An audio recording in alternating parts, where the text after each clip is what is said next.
সবাইকে নমস্কার। Dear viewer, আমার কম্পিউটার স্ক্রিনের সামনে যে সেলস ব্যানারটি দেখতে পাচ্ছেন সেটা আমি তৈরি করছিলাম। তো এখন আমি আপনাদেরকে দেখাবো কিভাবে আমি এই সেলস ব্যানারটা তৈরি করছি। তো এখানে বেশ কিছু কাজ করছি আমি, কনভার্ট টু স্মার্ট অবজেক্ট এবং ক্লিপিং মার্কস ব্যবহার করে। তো আমি ভিডিও ধীরে লম্বা হওয়ার কারণে পুরো প্রসেসটা আমি কিভাবে তৈরি করেছি সেটা দেখাবো, কিন্তু তৈরি করে দেখাবো না। তো দেখতে পাচ্ছেন বন্ধুরা, আমি যদি লেয়ার প্যানেলে যাই, এখানে দেখতে পাবেন এখানে আমি অনেকগুলো আমি এখানে অনেকগুলো লেয়ার ব্যবহার করছি এই কাজটি করার জন্য। প্রথমে আমি যেটা করছি, এখানে টেক্সট, সোশ্যাল মিডিয়া আইকন, তারপর এখানে ডিজাইন এবং ইমেজ সবগুলো আমি এক একটা ফোল্ডার তৈরি করে এখানে সাব ফোল্ডার তৈরি করে রেখেছি। তো এখানে প্রথমে আমি বলে নিই, এখানে হচ্ছে যে ইমেজের ভিতরে আমি একটা কনভার্ট টু স্মার্ট করে এখানে আমি ইমেজটাকে তৈরি করে রেখেছিলাম। দেখুন বন্ধুরা, এটা হচ্ছে যে আমার ইমেজটা। এখানে ইমেজে যদি আমি ক্লিক করি, এটা কিন্তু আমার ইমেজটা ক্লোজ হয়ে যাচ্ছে এবং আমি এখানে কনভার্ট টু স্মার্ট অবজেক্টের মাধ্যমে আমি ইমেজটাকে এখানে করছি, মানে এখানে প্লেস করে দিছি। তো আমি দ্বিতীয় যে কাজটা করছি সেটা হচ্ছে যে এখানে ডিজাইনে কিছু কাজ করছি আমি ডিজাইনে যদি এখানে ড্রপ ডাউন লিস্টে ক্লিক করি, এখানে দেখতে পাবেন যে আমি এখানে ডিজাইনের জন্য আমি কতগুলো ভেক্টর শেপ আমি ইলাস্ট্রেটর থেকে ইউজ করছিলাম। তো আমি যদি একটু দেখাই, এখানে যদি আমি ডাবল ক্লিক করি, দেখতে পাচ্ছেন বন্ধুরা, আমি যদি ডাবল ক্লিক করি, এই যে দেখতে পাচ্ছেন এখানে দেখতে পাচ্ছেন আমি যে এখান থেকে ডিজাইন করছিলাম এখানে বর্ডারগুলো নিয়ে। আবার এখানে আমি কনভার্ট টু স্মার্ট অবজেক্ট করছিলাম। এখানে আমি যদি ক্লিক করে দেখাই, আবার এখানে ক্লিক করছিলাম, এখানে ডাবল ক্লিক করি, এখানে দেখতে পাবেন অ্যাডোবি ইলাস্ট্রেটর থেকে ডিজাইনটা করে আমি এখানে ফটোশপে নিয়ে আসছিলাম। দেখতে পাচ্ছেন বন্ধুরা, আমি এখানে কিছু কাজ করছিলাম।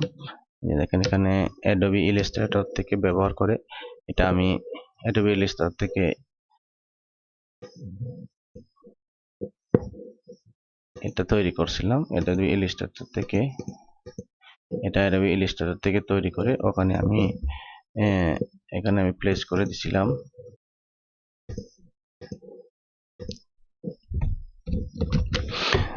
তারপর আমি এখানে ফটোশপে চলে গেলাম, এখানে আমি ক্লোজ করে দিলাম। এখানে আমি তিনটা ভেক্টর নিছি। এখানে যে সাইডে যে ডিজাইনগুলো দেখতে পাচ্ছেন, এই যে এগুলো যেখানে দেখতে পাচ্ছেন বন্ধুরা, এগুলো যেটা দেখতেছেন এটা একটা, তারপর এখানে একটা, এখানে একটা দেখতে পাচ্ছেন, এখানে একটা, এগুলো আমি তিনটা ডিজাইন করছিলাম। তো আমি যদি উপরে এই ডিজাইনটাকে যদি কেটে দিই, দেখতে পাচ্ছেন আমি এখানে ডিলিট করে দিলে এটা কিন্তু ওখান থেকে ডিলিট হয়ে যাচ্ছে। আনডু করলাম, আমি যদি এটা শক্ত বন্ধ করে দিই, এটা গেল, আমার এটা যাওয়া দরকার, আমি এটাকে ডিলিট করে দিতে দেব না, এটা আমি হাইড করে দিলাম। এখন এরপর যেটা দেখতে পাচ্ছেন সেটা হচ্ছে যে সোশ্যাল মিডিয়া আইকনে যদি ক্লিক করি, এখানে দেখতে পাবেন আমি এখানে বেশ কতগুলো সোশ্যাল মিডিয়া আইকন এখানে অ্যাড করে রাখছিলাম। তো এখানে দেখেন, এখানে ফেসবুকের একটা, তারপর ইনস্টাগ্রামের একটা, তারপর এখানে টুইটারের একটা, ইউটিউবের একটা এবং স্ন্যাপচ্যাট আইকনের একটা। তো আমি যদি এখান থেকে যদি কালারটা চেঞ্জ করি, এখানে আমি ক্লিপিং মাস্ক করে রাখছিলাম। তো এখানে যদি ক্লিক করি, দেখতে পাচ্ছেন বন্ধুরা, আমি যদি এখানে ক্লিক করি, দেখতে পাচ্ছেন এখানে কালারটা যদি দেখতে পাচ্ছেন বন্ধুরা। তো এখানে সোশ্যাল মিডিয়া আইকন আমি কিছু ইউজ করছিলাম। দেখেন আমি যদি কালারটা দিয়ে দিই, এখানে কিন্তু কালারটা অ্যাপ্লাই হয়ে যায় সোশ্যাল মিডিয়া আইকনে। এই যে দেখতে পাচ্ছেন, এখানে আমি কালারটা যদি চেঞ্জ করে দিই, এখান থেকে কালারটা চেঞ্জ হয়ে যাবে।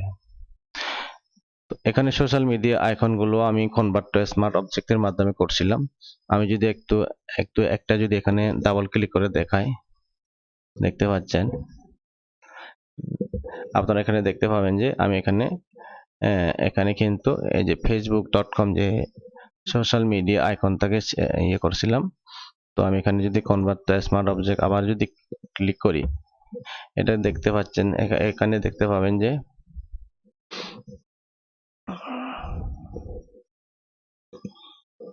একটা অপেক্ষা করতে হবে। এখানে আবার ডাবল ক্লিক করতেছি, ওকেতে প্রেস করলাম, একটু সময় নিচ্ছে। দেখতে পাচ্ছেন বন্ধুরা, এটা কিন্তু অ্যাডোবি ইলাস্ট্রেটর থেকে আমি এটাকে নিয়ে কনভার্ট টু স্মার্ট অবজেক্টের মাধ্যমে আমি এটা কিন্তু এখানে ফটোশপ ইউজ করছিলাম। তো আমি এটা ক্লোজ করে দিলাম। এই যে দেখতে পাচ্ছেন বন্ধুরা, এখানে যে আইকনগুলো ব্যবহার করা হয়েছে, এগুলো কিন্তু আমি এখানে কনভার্ট টু স্মার্ট অবজেক্ট এবং হচ্ছে যে ক্লিপিং মার্কস ব্যবহার করছিলাম।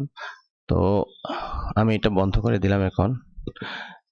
তারপর এখানে ট্যাক্স, এখানে যে কতগুলো ট্যাক্স লেখা হয়েছে, লেখা হয়ে গেছে, যেমন দাম, মোস্ট ট্রেন্ডি, অলডা, এখানে কি লেখা আছে, ফ্যাশন, আওয়ার সেল, এগুলো এবং বডি ট্যাক্স, এগুলো যেগুলো লেখা হয়েছে দেখতে পাচ্ছেন। এখানে যে বন্ধ করে দিলাম, আবার এখানে ইয়েগুলো নিয়ে আসলাম।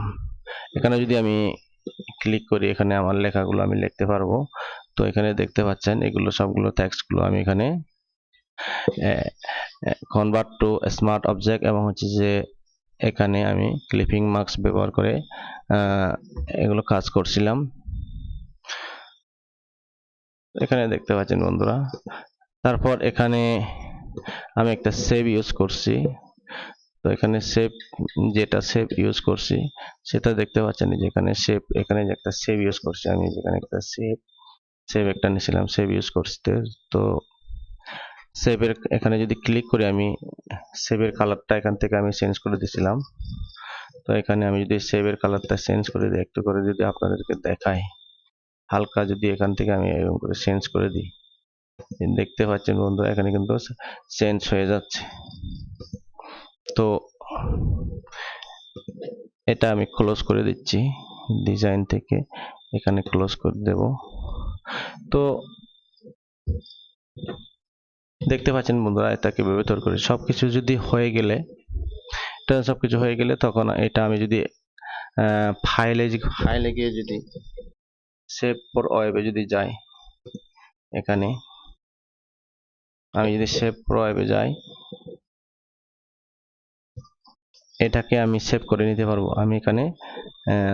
আমি এখানে একটা পিএনজি, এখানে হচ্ছে যে গিফট নিতে চাচ্ছি, গিফট না, আমি একটা পিএনজি করতে চাচ্ছি, পিএনজি এড নিয়ে আমি সেভ করব।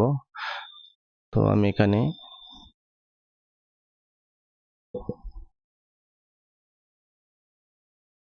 সেভে ক্লিক করলাম, সেভে ক্লিক করার পর একটা নাম দিলাম, নাম দেওয়ার পর আমি ডেস্কটপে এটাকে সেভ করলাম। গেলে আমি এটাকে একটু দেখি কি অবস্থা। তো এখানে আমি ডেস্কটপে সেভ করে রাখছিলাম, এখন আমি উইন্ডোজ ফটো ভিউয়ারে যদি ক্লিক করি, তো দেখতে পাচ্ছেন বন্ধুরা এরকম একটা মানে সেলস ব্যানার আপনারা তৈরি করতে পারবেন, মানে সুন্দর একটা ডিজাইন তৈরি করে নিতে পারবেন, সেটা আমি তৈরি করছি।